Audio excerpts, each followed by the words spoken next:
So what is the certification required for that? If you are a fresher, I would like to request go for the CompTIA Cybersecurity Analyst. So here you can understand the malwares from the ground level, but it is high to intermediate level. Okay. Whatever I have worked in the industry, mostly the freshers are getting who are into the malware analysis with the proper certification and proper knowledge. They are getting it. If you have not watched part 1, 2 and 3, please do watch all 3, then watch part 4 so that you will have a complete idea on this. All the links are description area. So if you want to go more granular level, I would like to request these 2 certifications are much more helpful for you if you are really interested in the malware analysis part, right? So wait, you are going to study. I believe always in the open source part. Okay, so if you are going to a course or if you are going to a institute for your malware analysis, so what will happen? Consider they have given a particular content, right? Consider content 1, content 2, content 3, like so on and so forth. 20 contents are there. Okay, so what will happen? They will teach you each and everything, but in between that, here you are getting a doubt. So what will happen? This is human tendency. If you are getting any doubt, who is the instructor? Immediately you will go and ask. Okay, the instructor will answer you on that particular problem statement. Yes, it is good that whenever you have doubt, you are asking to your instructor and he is giving a response onto your problem statement. But here you are restricting yourself into only that restricted area. But when you are studying from the open source, while researching about this solution, you can understand another 5 to 6 more content on that.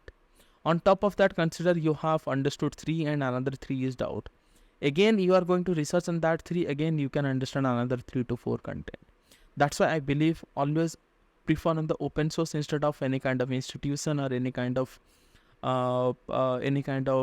particular course. Consider you are going through a particular course and instructor is there, then you are asking it. Yes, you can ask it, but before asking it, you need to understand what kind of homework you have done on that.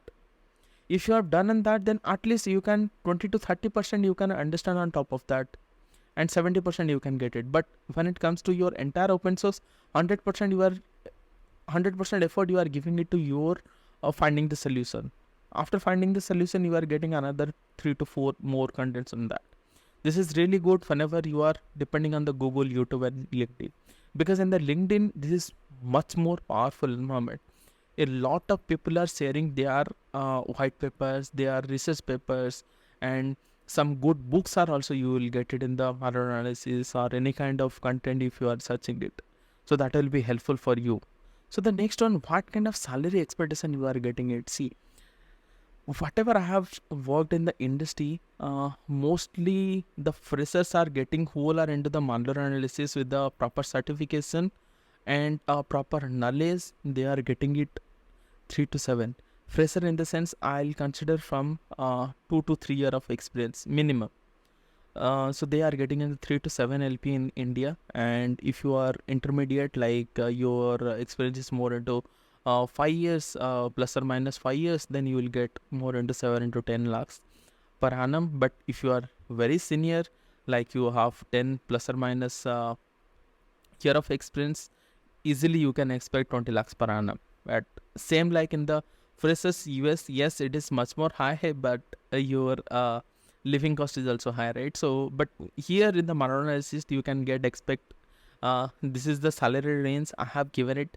So you can expect this much from the market if you are going on the US part. So that's all from my end. This is all about the malware analysis. If you have any doubt, please feel free to ask me. And I would like to request, if you have found this helpful, please do subscribe. Thanks. If you found this video is informative, please do like, share and subscribe to the channel for cybersecurity and technology related videos. Don't forget to press the bell icon. Thanks for watching till the end. I really do appreciate your time and effort you have given on this.